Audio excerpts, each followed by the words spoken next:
Ranking the kings and queens of the Kingdom of England, my own personal opinion on the many kings and queens England has had. I'll only be going to Queen Anne, as she was the last monarch of the Kingdom of England before the Acts of Union of 1707, which created the Kingdom of Great Britain. What qualifies their rankings will be several factors: diplomacy, military might, cultural, administration, legacy, and of course my own personal biases. For example, I will be heavily biased against King Henry VIII, and I'll explain why when we get to him. Some kings and queens I'll spend longer talking about than others, and of course if you wish to make your own tier list, I'll put the link to this in the description. Send me the results on Twitter or in the comments section. I look forward to hearing from you. But to start off, we will start with the King of the English and the first King of a united England, Athelstan. Athelstan was the first king to rule the whole of England and worked upon the foundations set by his predecessors like Alfred the Great. A centralised government helped him rule the new territories, and his diplomatic approach of marrying his sisters also wins him points. And of course the Battle of Bollingbrook solidified his rule, so he easily goes into S tier. Edmund I, brother of Athelstan, succeeded him. Edmund's reign is short, ruling for only 5 years. He did lose part of the north of England, but later recovered it, and he did mingle in the affairs of the French court. But his reign was cut short after he was murdered. I think Edmund did have the potential, but sadly his death was too soon, so he will go into the C tier for potential. Not too much to say about Edward. He defeated Eric Bloodaxe for control over Northumbria. His death was rather slow and painful. He suffered from a stomach or bowel disease, dying at age 32, so I'm afraid he goes into the D tier. Edwig, another king to die young. He had the kingdom split in two between his brother Edgar. He also gave a lot of land away, which may have destabilised the realm, but again another short reign, so he will go into D tier. Edgar the Peaceful, the opposite of his brother. With his ascension as king, England was united again. Edgar was crowned in the city of Bath. His reorganised administration stabilised the kingdom, and he founded some 40 monasteries. The Viking attacks on England during his reign were small. Edgar being called peaceful is not necessarily true. The Anglo-Saxon chronicles mention he took an army to Chester and humiliated several Scottish kings. He was also quite promiscuous, seducing a nun and potentially killing a love rival, but overall his reign was peaceful and helped England grow, so he will go into the A tier. Edward the Martyr, an incredibly short reign and child king. There isn't much on Edward, and his most famous aspect of his life is his murder. The Peterborough Chronicles describe his death as, "No worse deed for the English race was done than this was. Since they first sought out the land of Britain, men murdered him, but God exalted him. In life he was an earthly king. After his death, he is now a heavenly saint. His earthly relatives would not avenge him, but his heavenly Father has much avenged him. Because he was a child king, I'm putting him in the C tier for potential, and I'll do this for other child kings."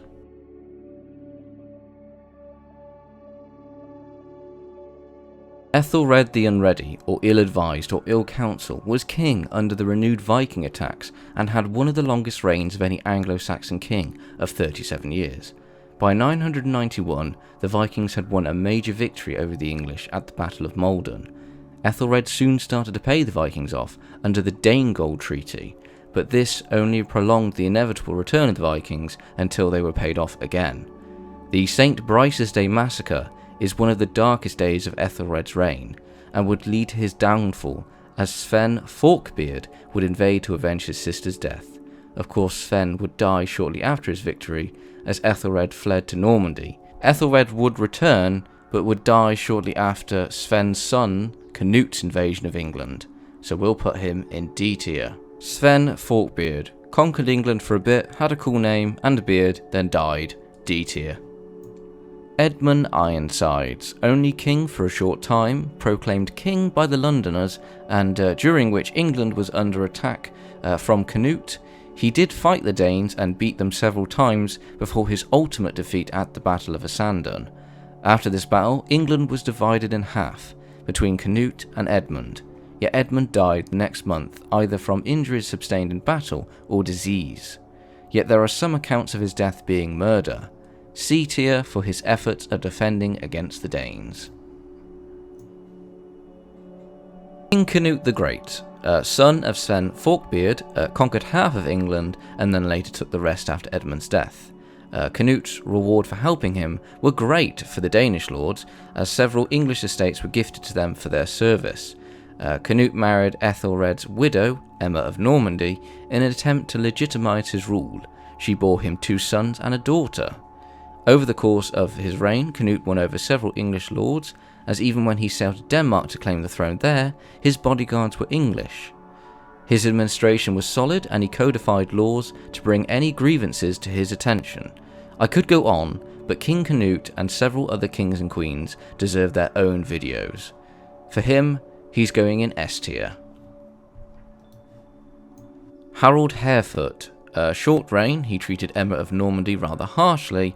He also blinded his stepbrother Alfred, who died from the wounds inflicted.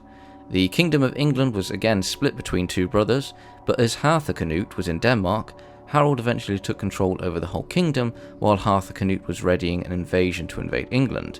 But Harold died from an unknown ailment, so he's going in D tier. Harthacnut started his reign off by having his brother's corpse dug up and chucked into a bog, an unpopular king who brought in major tax hikes and burnt Worcester after 2 tax collectors were killed. His death is rather odd, dying after consuming vast amounts of alcohol at a wedding. F tier, my bias is showing for burning my home city of Worcester.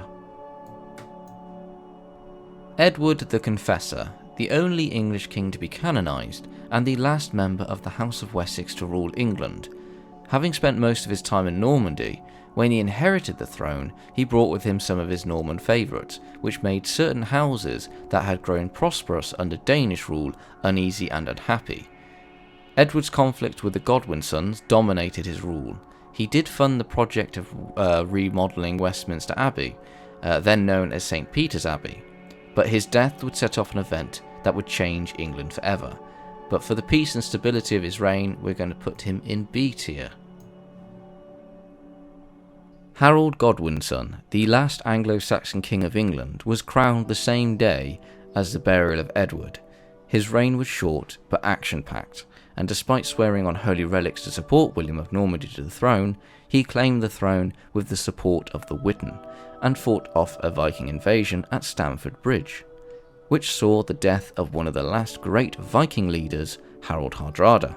But despite this victory, Harold would meet his death in one of the most famous battles in English history, the Battle of Hastings. But we're going to put him in B tier. William the Conqueror, the first Norman king. William changed the history of England and the landscape, as he and his Norman allies built castles all over England and parts of Wales to secure their rule. With William's arrival, Norman French was the dominant language used by the nobles, and William's administration created the Domesday Book or Great Survey. And using the well-structured English government, William's administration was one of the best managed in all of Europe. Of course, William's suppression of the native population is well known. The harrying of the north completely devastated the north of England. Whether 75% of the population of the north was wiped out is a matter of debate. However, it was no doubt gruesome, and for that reason, William is on A tier. He would have been put on S tier, but the harrying puts him down a spot. William II, or William Rufus, another king more famous for his death than his life. He was an effective military commander, and despite facing a major rebellion in 1088, which he negotiated a settlement with, which he eventually broke, leading to another revolt in 1095, but he did put it down in a way that his father would have been happy. He liked to dress up in the latest medieval fashion, which encouraged rumours that he was gay. Him being unmarried didn't help stem this accusation. His life ended when he was shot in the back during a hunting expedition, and his nobles left his corpse in the woods while they legged it back to protect their lands. We're going to put him in C tier. Henry I. His first major problem after being crowned King of England was securing the loyalty of his nobles, as some supported his famous crusading brother, Robert. But after the Battle of Tichenborough, Henry captured and imprisoned his brother and conquered Normandy. Henry's administration was on par with his father's, as Henry implemented further reforms, including the establishment of the Royal Exchequer, and his diplomacy was good, as he married his sons and daughters to secure powerful allies. Yet the White Ship disaster would see his eventual succession plans fall apart. We're going to put Henry in A tier for his reforms and for the stability he brought England. King Stephen, a controversial king as he stole the throne from the rightful successor, and this one action started a civil war that lasted for 20 years. My own opinion on King Stephen is that had he outright won the war, I think he would have been an average king, as his military ability was effective, but his constant falling out with the clergy and his imprisonment of certain nobles was not adequate diplomacy, so we're going to put him in D tier. Empress Matilda. She was the rightful heir to the English throne, and although she was not crowned as ruler, she did control England for a few months. There is plenty of evidence to suggest she would have made a decent ruler, as she had plenty of experience ruling parts of Italy when she was the HRE Empress, and of course she ruled over Normandy in her son's stead for many years. A further thing is her blood would continue to rule England for the next few centuries, as with her marriage to Geoffrey of Anjou, she created the Plantagenet dynasty. So we're going to put Empress Matilda in C tier. Henry II, creator of the Angevin Empire and one of the most powerful monarchs in Europe. Henry married Eleanor of Aquitaine, which further cemented his power, and the Pope gave his blessing for Henry to rule Ireland. Henry strengthened royal authority, but one event that shaped his legacy was the murder of Thomas Becket, the Archbishop of Canterbury, as King Henry cried out after failing to lift his excommunication, "Who will rid me of this turbulent priest?" Henry did remarkable penance for his role in Becket's death. His later reign would see uprisings by his own sons, encouraged by Eleanor. He did put down the first revolt, but the second one would see his death, as he became heartbroken upon hearing his favourite son John had joined his other brothers. Henry's reign was a success until the end, of course, but for his achievements and his legacy, we're going to put him in A tier. Richard I, or Richard the Lionheart. This one is going to be controversial. Richard barely spent any time in England after being crowned king. A difficult man to work with, considered a crusading hero but failed to complete the crusade, instead making a pact with Saladin, an act which made him unpopular with his soldiers. On his way back, he was captured by Leopold of Austria, and the cost of freeing him nearly broke England's coffers. He was a brilliant commander, however, but we're basing the ranking on England itself, and he did little for England, as he would have sold London if he could have found a buyer. He's best described by this quote: "He was a bad son, a bad husband, and a bad king, but a gallant and splendid soldier." So Richard is going to go in the D tier. John I, or John Lackland. His reign saw the end of the Angevin Empire, as he lost the vast territories in France to the French king Philip Augustus, who called himself the King of France. The loss of lands led to difficulties in England for John, as the barons were upset with his constant mismanagement of the kingdom, as well as the loss of their lands in France. A failed campaign in 1214 led to the First Barons' War, which did bring forward one of the most important pieces of royal charters ever produced, Magna Carta Liberatium, the Great Charter. The charter was ignored until Henry III reissued it, however. John's reign is seen as a failure, although his administration was solid and expanded during his reign. But we are going to put John in the D tier just for his just absolute mismanagement of the kingdom. Henry III was only 9 years old when crowned king and would have a long reign.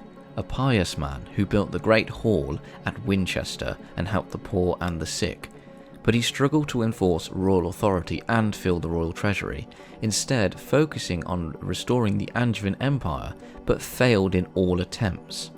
Poor diplomacy with his nobles and favouring a minor French noble called Simon de Montfort led to disaster in his later reign. The Second Barons' War, led by his former favourite Simon de Montfort, led to Henry's capture at the Battle of Lewes. He was only saved after his son and heir Edward saved him and defeated and killed Simon at the Battle of Evesham. A poor, pious king, but we did see the development of the English Parliament, but he's going to go into D tier. Edward I, or Longshanks. His reign saw the conquest of Wales and the attempted conquest of Scotland.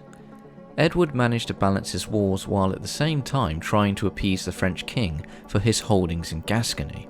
A crusading king who participated in the Ninth Crusade and a meticulous administrator. He used the birth of his son in Wales as proof of a Prince of Wales. He also restored royal authority that had decayed under his father. Parliament regularly met under his reign. He did expel the Jews from England, which led to some horrible massacres. After the Scots allied to France, Edward invaded and subdued Scotland for a time, bringing back with him some important relics to Scotland. The war with Scotland would drag on, leaving his son and heir, Edward of Carnarvon, to deal with an expensive war. Edward is going to go in B tier just because the end of his reign was not a great setup for his heir. Edward II, or Edward of Carnarvon, in my opinion, one of the worst kings of England. His favouritism of Piers Gaveston would lead to rumours the two were lovers, and his continued favouritism would alienate his barons. His disastrous handling of the war with Scotland would see his downfall, as his wife and her lover would replace him with his son, Edward III. Edward II is going in F tier.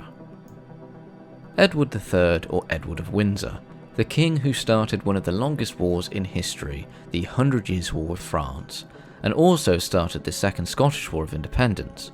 Crowned at age just 14, Edward was nearly captured by the Scottish hero James Douglas during the Weardale campaign. Edward took control of his kingdom when he was 18 and executed his mother's lover, who had overthrown his father. Edward claimed the French throne, leading to the war. He did destroy the French navy in 1340, he rebuilt Windsor Castle, and by 1346 he launched a new campaign with his son Edward the Black Prince and defeated the French in several battles, capturing the port of Calais for future invasions. King Edward also created the Knights of the Garter. By this time the Black Death was ravaging across Europe. Another fight with the French in 1355 saw the capture of the French king. Edward's administration brought in many reforms that helped stabilise England. He outlived his heir, the Black Prince, leaving his grandson to inherit the throne. We're going to put Edward in the A tier. I would put him in S tier, but his later reign saw difficulties that put him down a tier. Richard II, king at the young age of 10. His uncle John of Gaunt helped run the minority government. The Peasants' Revolt, or the Wat Tyler Uprising, happened when the king was 14, as the Black Death deprived England of labourers, and an always unpopular poll tax was introduced, and wages were stalled. Richard agreed to the peasants' plan, but then broke his word and butchered them. Richard had a small collection of favourites, and this made governing difficult, especially when trying to obtain funds from Parliament. The disagreements nearly led to a civil war, and a series of arrests of nobles made the rest of the nobility nervous. Richard may have also suffered from a personality disorder, but his downfall came after he refused his cousin his inheritance, Henry Bollingbrook, who in return landed with the support of the nobles and overthrew Richard, leaving him to starve to death. We're going to place Richard in the D tier for his poor relationship with his nobles and just his overall kingship. Henry Bollingbrook, or Henry IV. As stated, he overthrew his cousin. Henry was the first king whose native language was English. He faced several uprisings during his rule, most notably Henry Percy, which ended in the climactic Battle of Shrewsbury, as well as the Welsh uprisings. His later reign was dominated by his constant illnesses, which created a power vacuum in the English government. Henry wanted peace with France, but his son Henry wanted to fight them, leading to arguments and falling out between the two. We're going to put Henry in the C tier. His early reign, yes, had uprising, but it was somewhat stable, but his later reign was poor just because of his constant illnesses. Henry V, or Henry of Monmouth, is one of the most famous English kings. His victory over the French at Agincourt immortalised him as one of the greatest warrior kings. Henry was very apt at knowing how to control his nobles, as well as how to unite them, and the existing English government was a well-oiled machine, meaning Henry could leave for France, knowing England would be governed adequately. One of Henry's most notable acts was encouraging English to be used as the language of his government, a move that helped foster a nationalistic belief. His greatest achievement was the Treaty of Troyes with the French king, which meant that Henry and his heirs would become the next rulers of France. Henry would die before his father-in-law, meaning his heir Henry VI, only 9 months old, would become King of England and France. We're going to put Henry in A tier, mainly because of his early death.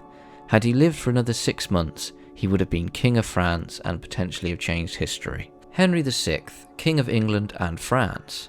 Despite the title, Henry was a terrible king, weak, feeble-minded, and dominated by others. He may have inherited his grandfather's mental health problems, but his weak rule created many issues which led to the loss of France and the War of the Roses. I give credit to his wife, however, Margaret of Anjou, for her role in trying to sort out England's issue, but Henry himself is going in F tier. Edward IV took the throne from Henry in the War of the Roses with the help of the Earl of Warwick, or the Kingmaker. He would later fall out with the Earl of Warwick, which led to Edward having to flee, but he returned and killed Warwick at the Battle of Barnet. He also had Henry killed, which left him sole undisputed king and brought stability to England for a time. Yet in his later reign, he was affected by his poor diet and the use of emetics, which he used to throw up and then carry on eating gross, pretty much like the character Robert Baratheon from Game of Thrones. But Edward is going in B tier for his stability he brought to England, but his death jeopardised the stability of the realm. Edward V, despite never being crowned, he was king in his father's will, yet his uncle Richard took power as Lord Protector and placed the king and his brother in the Tower of London, and they were never seen again. It's hard to judge such a reign, and again, as I've stated, children who became king are just going to be placed in C tier for potential. Richard III, the last Plantagenet King of England. Richard gained power thanks to his position of Lord Protector in his brother's will, but disliked the Woodville family, his brother's wife's family, that he executed many of them. He claimed the crown through murder and treachery, but to his mind he was doing what was rightful for England. I will admit his reputation is largely down to Shakespeare. He did have a hunchback, but it wasn't as bad as it's portrayed. Clothing would have hidden it. His council in the north of England did a lot of good, as it helped the north grow prosperous, and his administration worked well for England. However, his diplomacy with his nobles was poor, as he had quite a few executed, which would eventually lead to his downfall and death at the Battle of Bosworth Field. So we are going to put Richard in the D tier. Henry VII, the first Tudor king, who united the House of York and Lancaster by marrying Elizabeth of York, Edward IV's daughter. Henry had a hard time of ruling England. There were plenty of uprisings during his reign, but his diplomacy gained him plenty of cash from the French, and alliances with Spain secured through marriage. Henry also filled the treasury by taxing the nobles heavily and avoiding costly wars. He developed the Star Chamber to deal with judicial problems. By the time of his death, England was in a much stronger position than it had been for years. So we'll put Henry VII in A tier for the stability and prosperous nature he brought to England. Henry VIII. Let's get my bias out of the way. I dislike Henry immensely. My hometown of Evesham had the third largest abbey in England, and this guy tore it down. In fact, he tore down a lot of churches, some including Reading Abbey, the burial site of Henry I, Faversham Abbey, the burial site of King Stephen, his wife and son. Henry's dissolution of the monasteries was, in my opinion, devastating for England, as it destroyed beautiful landmarks which enriched England. Yes, he did make a fat stack of cash doing this, but his father left him a substantially big treasury when he died, which Henry then spent on expensive wars, which got him nothing substantial in return. Not to mention what those poor 6 women he was married to had to put up with. I will give him credit for starting the Royal Navy, which eventually helped England become a power. But my bias is too strong, and I hate this guy, so he's going in F tier. Edward VI, a child king. He did do a good deal of religious reforms, but died after contracting tuberculosis. So, again, child kings, C tier for potential. Mary I, the first Queen of England to rule in her own stead, and a staunch Catholic, who returned England to Catholicism. My opinion on religion is I'm sceptical and agnostic. Mary was not a popular monarch. Her marriage to Philip II of Spain was unpopular, and he barely spent much time with her. She is thought to have ordered at least 300 Protestants to be burnt at the stake, which gained her the nickname Bloody Mary. She also lost Calais to the French. I do feel sympathy for her, though, as she did think bringing England back to Catholicism was the right and godly thing to do. And her desire to have a family was a simple one, which sadly she never achieved. But she's going in the D tier, because again, she didn't do a lot for England, and her reforms brought a lot of chaos. Elizabeth I, or Good Queen Bess. This is the easiest S tier placement. Elizabeth did so much good for England. She was tolerant to Catholics, not wanting to make windows into men's souls. England experienced a golden era under her. She expanded English trade and the English wool industry. Art and culture developed immensely thanks to her support. One word, Shakespeare. There was also plenty of assassin attempts on her life by some Catholics who sought to replace her with her cousin, Mary Queen of Scots, which put Elizabeth in a difficult position, which ultimately led her signing the death warrant of Mary. Elizabeth never married, and was given the nickname the Virgin Queen. She also defeated the Spanish Armada. Well, the British weather did most of the work, but her reign saw England grow into one of the most powerful nations, and as I've said, she easily goes into the S tier, Gloriana. James I, or James VI of Scotland, the first Scottish king to rule England and Scotland in a union. I can imagine Edward I spinning in his grave upon hearing the news. James was also a Protestant reformer, placing himself as the head of the Presbyterian Church in Scotland, another monarch who may have been bi or gay, as he had plenty of male favourites at court, a suspicious man who started the hunt for witches, and disliked potatoes and smoking. He saw himself as a divine king, which would lead to problems in the future for his successor. The gunpowder plot was the highlight of his reign, and is now a tradition in the UK to burn an effigy of Guy Fawkes on the 5th of November.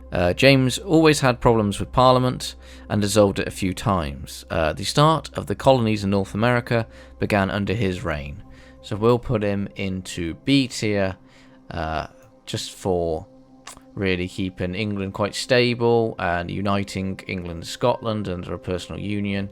James did quite a bit of good for England, I would say. Charles I.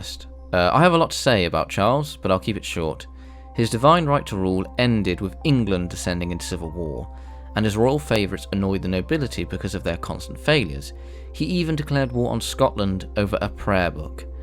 He sent his guards to break into the House of Commons to arrest members of Parliament. After the Civil War, Charles was tried for treason, and summarised he could not be charged for the crime as he was a king, appointed by God. Parliament sentenced him to death as a traitor, tyrant and murderer. He was beheaded on the 27th of January 1649. Charles is easily an F tier for the chaos he brought England, and ended the monarchy for a brief time under Cromwell. Charles II, the restored monarch. After he was invited back into England to reign as a monarch, Charles issued the Declaration of Breda, offering a free parliament and religious tolerance, and pardons for his father's enemies to keep the peace, apart from the few who had signed his father's death warrant, of course. Charles also tried to remove all laws that discriminated against Catholics and others, but Parliament refused. A popular king loved by the people, Charles had many mistresses but no legitimate children. Under Charles, England expanded further into North America, taking New Amsterdam and renaming it New York. Yet the Dutch took his prize flagship in the raid on the Midway. Charles will go into B tier for bringing back the monarchy, stability, and just his overwhelming popularity. James II. Unlike his brother, James was not popular. He was also a Catholic, which made Parliament nervous. James was a good commander, however, having fought for the French and the Spanish during his exile. During the first year, his illegitimate nephew tried to overthrow him, but failed and was executed. James also sought to place certain Catholics in prominent positions in government, which again made Parliament very nervous.